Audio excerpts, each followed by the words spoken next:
number 37. Fishing grounds. What is fishing ground?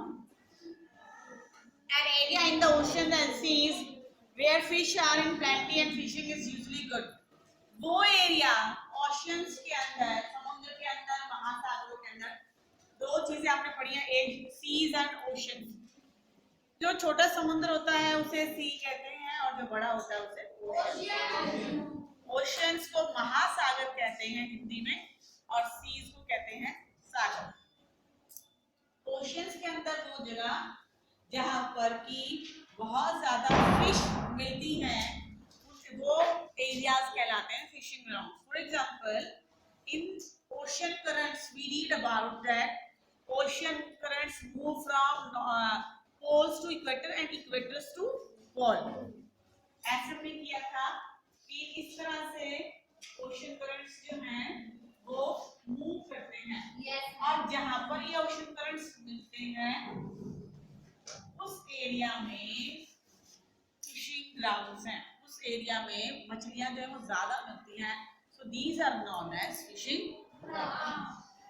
Cold ocean currents move from poles to equator and warm ocean current move from equator to poles. Clear? Then next is plankton. What is plankton? एक तो microscopic means very small. We can't see with our naked eyes. हम इसको बिना microscope की help के नहीं देख सकते। ये छोटे बैक्टीरियाज होते हैं जो कि ओशन के अंदर या समुद्र के पानी में जो ऊपर वाली लेयर होती है वहां पर होते हैं। Most marine creatures depend upon them directly. समुद्र में रहने वाले जो जीव हैं वो इन प्लैंक्टन्स को खाते हैं, यानी कि इन प्लैंक्टन्स के ऊपर वो डिपेंड करते हैं। और indirectly for food, plankton rich zones in ocean make good fishing grounds. One important thing, जहां प्लैंक्टन्स हैं वो माइक्रोस्कोपिक ऑर्गेनिजम्स हैं, वहां पर फिशिंग ग्राउंड्स, वो एरिया ज्यादा डेवलप है, यानी कि वो एरिया फिशिंग ग्राउंड्स है, वहां पर मछलियां ज्यादा है। इसका मतलब जहां पर प्लैंक्टन होते हैं वहां मछलियां भी ज्यादा होती हैं क्योंकि ये मछलियों का फूड है।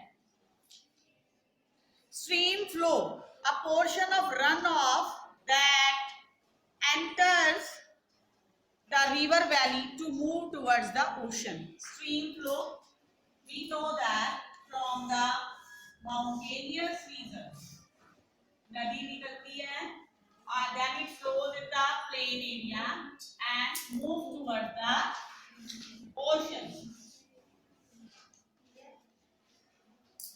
माउंटेनियस रीजन से रिवर फ्लो करती हुई मिलती है हमारी ओशंस के अंदर, इसे ही हम कहते हैं a portion of runoff, यानी कि बहता हुआ जो पानी है, that enters the river valley to move, वो पानी नदी का जो रिवर वैली के अंदर से होता हुआ समुद्र की तरफ जाता है, that is known as stream of, stream flow.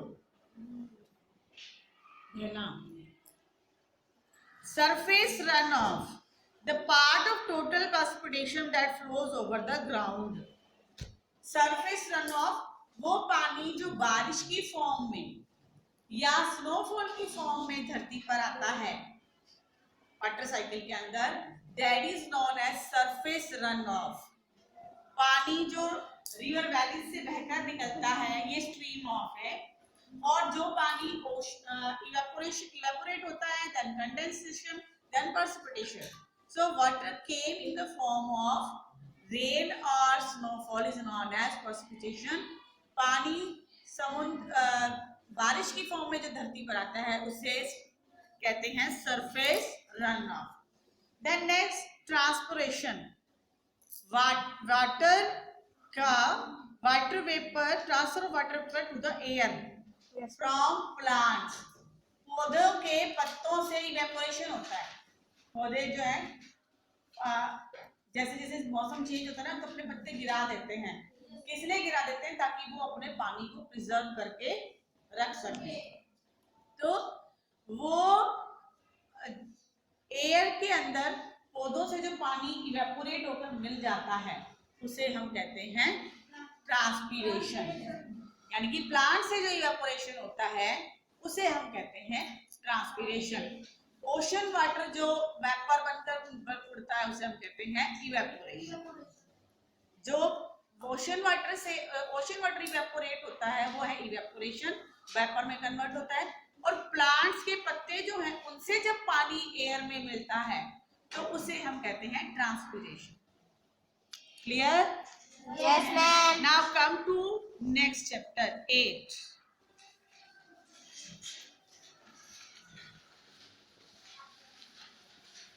Page number 65. हम में से ऑलमोस्ट सभी जो हैं वो विलेज बैकग्राउंड से हैं, विलेज से बिलोंग करते हैं। Yes, ma'am. और हमारे खेतों में जो मिट्टी है that is alluvial soil. Yes, So ma'am. what is alluvium? Material deposited by river along its course. Look at here.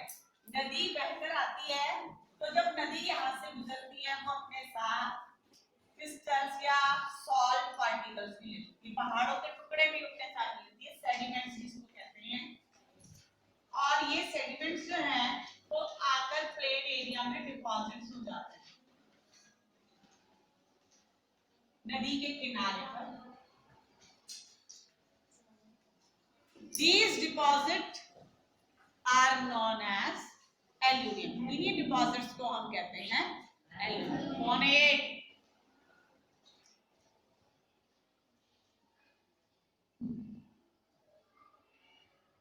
सीधा बैठो, तरीके से पीछे देखिए।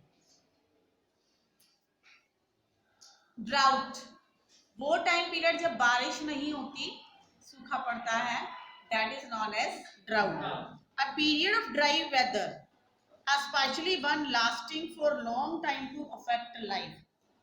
वो पीरियड जब ड्राई वेदर होता है यानी कि जब बारिश नहीं होती है, that goes along many tropical coastal lines. Sorry, lasting for long time to affect life. एक सीजन में बारिश नहीं हुई कोई बात नहीं, जब 2 साल 3 साल तक बारिश नहीं होगी तो can we grow the crops? नहीं ग्रो कर सकते। तो जब लंबे समय तक बारिश नहीं होती है और उसका इफेक्ट लाइफ के ऊपर पड़ जाता है, यानी कि अनाज की पैदावार नहीं होगी, जानवर मरने शुरू हो जाएंगे, तालाबों में पानी सूख जाएगा, ग्राउंड वाटर लेवल नीचे चला जाएगा, उसे कहते हैं ड्राउट। जैसे लगा मूवी में। और जैसे 3-4 साल पहले ये जो है ना हमारा महाराष्ट्र, वहां पर बारिश कम हुई थी और 2-3 साल हो गए थे बारिश हुए। तो जब बारिश आती है तो वो जो पोखर बने होते हैं या छोटे छोटे जो कुएं या गड्ढे बने होते हैं उनमें बारिश का पानी इकट्ठा हो जाता है। टाइम के साथ साथ फिर उस पानी का रंग चेंज हो जाता है, ग्रीन कलर का हो जाता है और स्मेल भी आती है। वहां पर लोगों ने वो पानी पिया, ये अभी 4-5 साल पहले की बात है, और 2 लाख लोग उस एरिया को छोड़कर चले गए क्योंकि वहां पर पानी नहीं था। That a scientist from that region, उस एरिया का एक साइंटिस्ट जो यूएस में था, उसने जब अपने गांव की हालत को देखा, he moved back, वो वापस आया और वापस आने के बाद उसने लोगों को मोटिवेट किया। पास में एक पहाड़ी थी जहां पर की बारिश होती थी और वो सारा बारिश का पानी जो है वो वेस्ट हो जाता था। उसने ये सिस्टम डेवलप किया, एक जो हम घरों में पानी इस्तेमाल करते हैं उसको रिसाइकल करेंगे और उस पानी को हम पाइप्स के जरिए जो है वो वापस जमीन के अंदर देंगे, रिसाइकल करके, साफ करके। जो किचन का पानी होता है, जो कपड़े धोने का पानी होता है, जो हम कपड़े धो के पानी वेस्ट फेंक देते हैं, वो सारा का पानी हम रिसाइकल करेंगे और रिसाइकल करने के बाद उसको जमीन में वापस छोड़ देंगे। एज अ रिजल्ट वो ग्राउंड वाटर लेवल जो है ऊपर आ गया। उसने लगातार काम किया, गांव के लोग ही मजदूरी करेंगे, किसी बाहर वाले को हम नहीं बुलाएंगे, हम लोग मिलकर पैसा लगाएंगे, सरकार से बात नहीं करेंगे, आपस में मिलकर सबने काम किया और अब पिछले 3 साल से वहां पर बहुत बढ़िया खेती हो रही है और वहां का व्यापार बढ़ रहा है और खुशहाली आ गई है। सिर्फ एक इंजीनियर की वजह से। रेन के पानी को स्टोर करने का सिस्टम डेवलप कर लिया उन्होंने। ग्राउंड वाटर लेवल को ऊपर कैसे लाएं ये सिस्टम उन्होंने बना लिया। उन्होंने ऐसी प्रोसेसिंग शुरू कर दी, पेड़ लगाने शुरू कर दिए ज्यादा से ज्यादा। जहां पर भी खुली जगह है, थोड़ी बहुत भी, जहां पर भी जैसी खुली जगह है, सब जगह पेड़ लगाओ। और उसके बाद रिजल्ट ये निकला कि वहां का ग्राउंड वाटर लेवल जो है वो ऊपर आ गया और उसने छोटे छोटे पॉन्ड्स बना लिए और इस तरह से उनको कवर अप कर दिया कि इवेपोरेशन नहीं होगा और जितना पानी हम रिजर्व रखेंगे वो हमारा यूटिलाइज हो जाएगा। पहले रेन वाटर हार्वेस्टिंग सिस्टम नहीं था, उसने वहां पर रेन वाटर हार्वेस्टिंग सिस्टम बनाया। हर घर के अंदर से पानी का इकट्ठा करके एक टैंक बना दिया गांव के अंदर, उसमें वो सारा पानी हम क्या करेंगे, सेव कर लेंगे और उसको कवर करके रखेंगे और उसके बाद रेगुलर उसका इस्तेमाल करेंगे। इस तरह से पूरे एरिया का विकास उस इंसान ने कर दिया।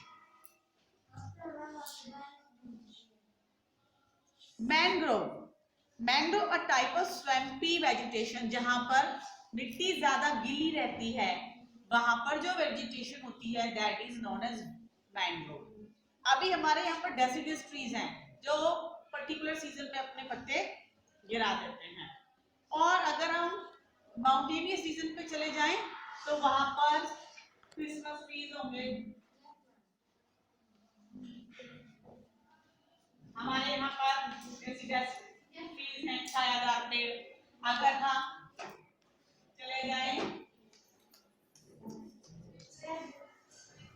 डेजर्ट में कैक्टस।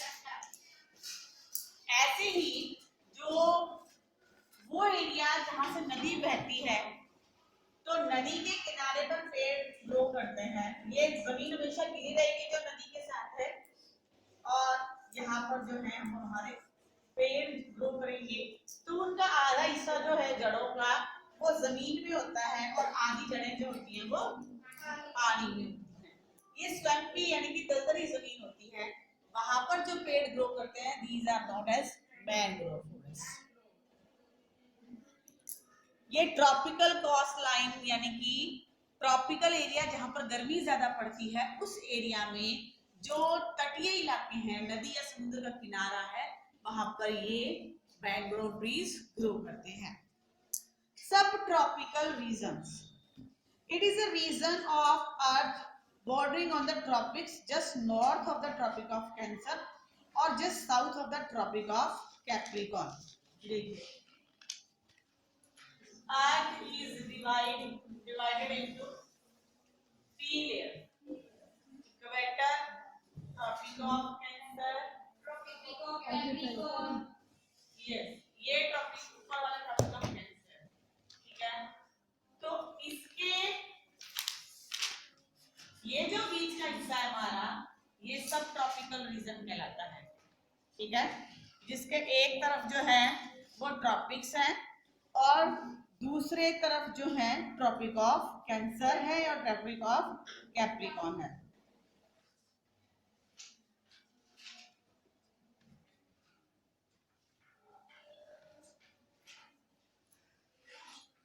ये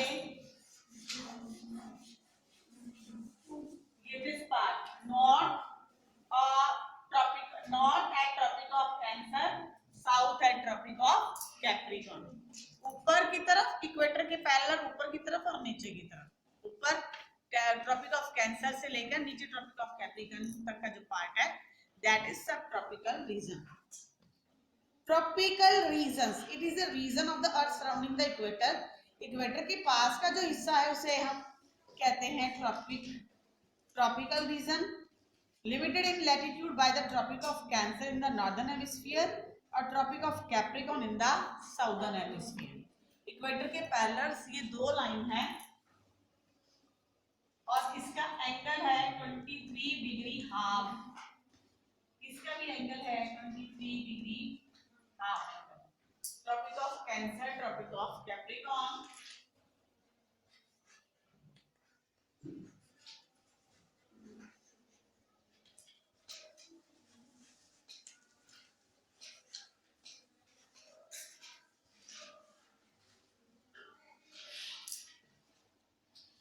ये बीच का पार्ट हमारा ट्रॉपिकल रीजन कहलाता है। क्लियर बेटा?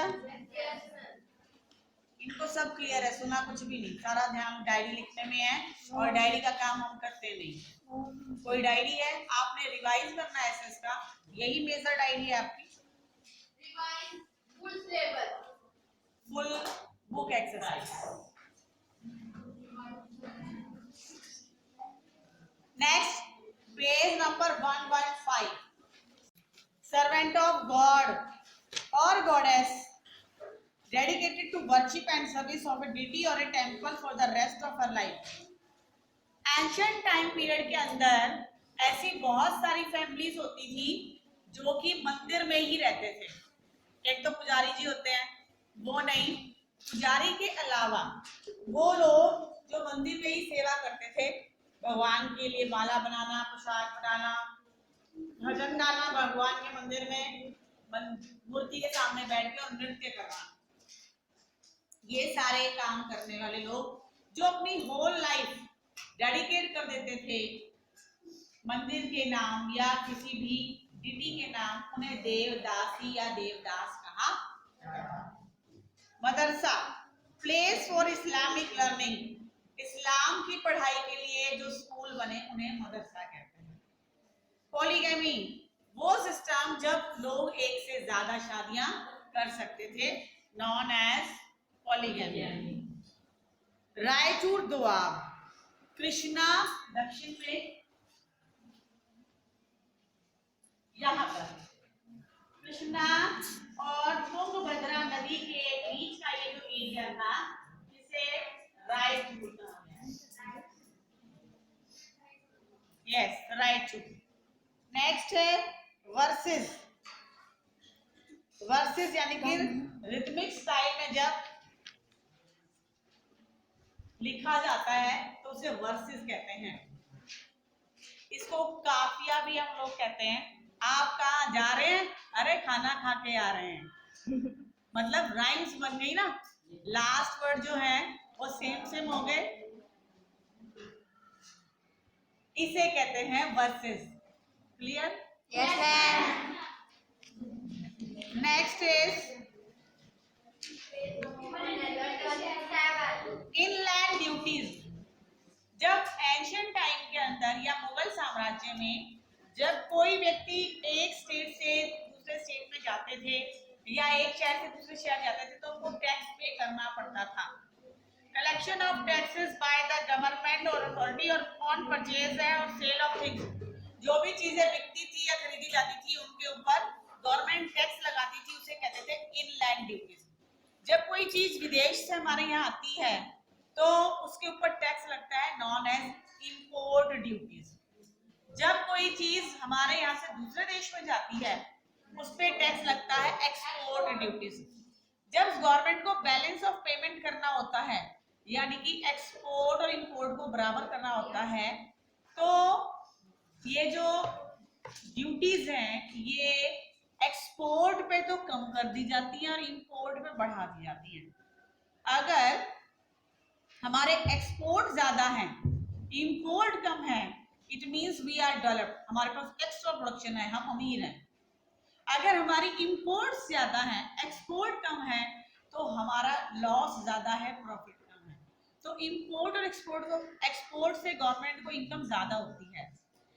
और इंपोर्ट ड्यूटीज जो होती है, मान लीजिए एक कोई भी मशीन है इंडिया में बन रही है, उसकी कॉस्ट है 25,000।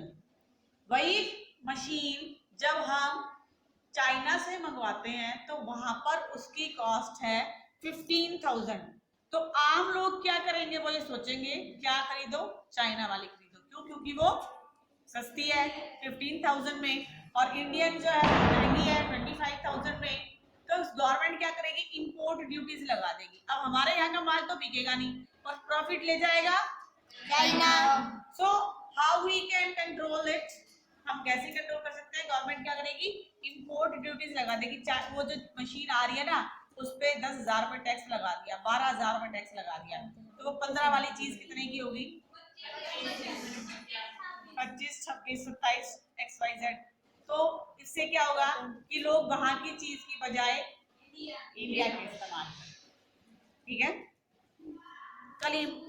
कलीमा, मुगल्स कहते थे there is only one God, और एक ही खुदा, एक ही भगवान है, और वो है Allah, who is worthy of worship as per the holy Quran, और पवित्र कुरान के अनुसार हमें उसी की ही पूजा करनी चाहिए। मनसबदार, जैसे अभी ऑफिसर्स होते हैं, उस टाइम पे ऑफिसर्स को ही मनसबदार कहते थे। Mutiny, an open rebellion against authorities, जब आम लोग या सिपाही जो हैं अधिकारियों के खिलाफ विरोध कर देते हैं, विद्रोह कर देते हैं, उसे कहते हैं म्यूटिनी। जैसे 1857 में मंगल पांडे ने आर्मी के जो चीफ थे उसके खिलाफ विद्रोह कर दिया मेरठ में। तो ऐसा विद्रोह होता है जब लोग जो है वो अपने अधिकारी से खुश नहीं होते, तो उसके खिलाफ रिबेल कर देते हैं, विरोध कर देते हैं, उसे कहते हैं mutiny. Octroi, a tax levied on goods entering a city,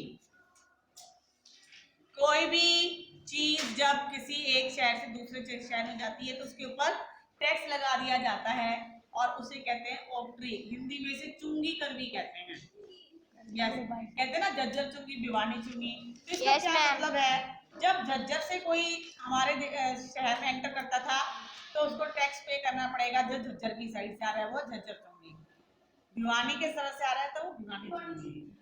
ऐसे चुंगी का मतलब नाम पड़ा क्योंकि वहां पर टैक्स कलेक्शन का काम होता था।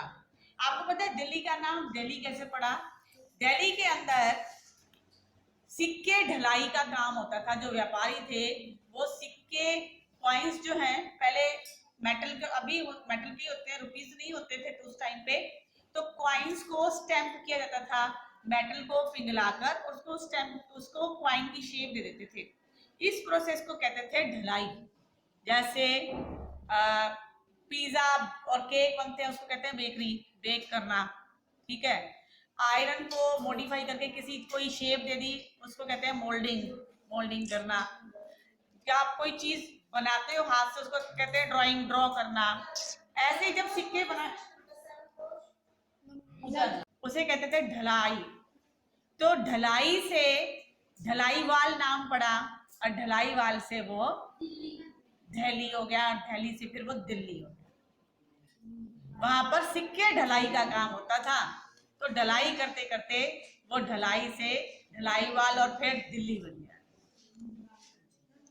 सराय, राजा जो है, सबसे पहले सम्राट अशोक ने शुरू किया था। राजा क्या करते थे, व्यापारियों की सुविधा के लिए शहरों के अंदर या अलग अलग जगहों पर उनके रहने की व्यवस्था करते थे। राजाओं को पता था कि व्यापार व्यापारियों से बढ़ता है, और व्यापार तब बढ़ेगा जब एक व्यक्ति अपनी चीज को दूसरी जगह पर बेच पाएगा। उसके लिए उन्होंने क्या किया, सराय बनवाई, सड़कों के किनारे कुएं खुदवाए और पेड़ लगवाए, ताकि अगर कोई व्यक्ति एक जगह से दूसरी जगह जाता है तो उसको प्रॉब्लम ना। तो सराय होती थी धर्मशाला। गांव के अंदर प्रेस कहते थे इसको, या चौपाल कहते थे, परस, परस, एग्जैक्टली, परस या चौपाल कहा जाता था। और लेटेस्ट स्पेस को बैंकेट हॉल कहते हैं, होटल्स भी कहा जाता है। Clear? Yes. 2 chapters left. We will revise tomorrow.